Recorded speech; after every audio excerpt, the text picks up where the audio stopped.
I wrote to Sir Frank Packer when I was just 23 and said I'd like to be considered as women's editor of the Daily and Sunday Telegraphs here in Sydney. I was clearly very young and I had a lot to learn, but I really wanted the job.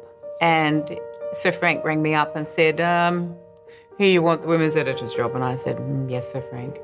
And I got the job. So for me, that was an important moment when I flagged that I had ambition. And I think the next big one, and was probably the most crucial one, was when he said, we're going to start a new magazine. Do you think you'd be able to do it? Yes, Sir Frank.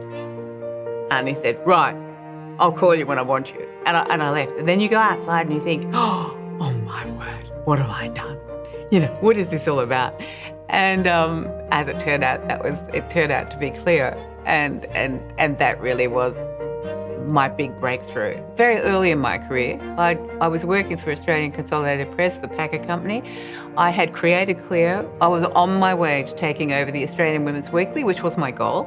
And there was a motto there at Consolidated Press, don't pussyfoot, Ita, just do it. And that was really the company's philosophy. In other words, don't delay, don't procrastinate, make decisions and get on with it. When I created my magazine called Ita, which ran for 6 years during the recession we had to have, which was a terrible time to be running a business in Australia, there came a point where I realised I was going to have to shut it down. There are other things I want to do, and I'm not going to be able to achieve them unless I let this magazine go.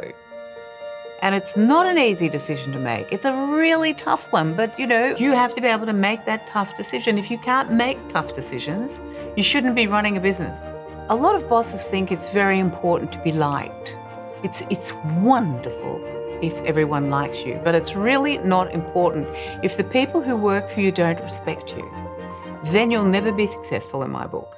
I think running a business of tomorrow means you're going to be constantly learning all the time. The moment you think you know it all is the moment you will cease to go forward.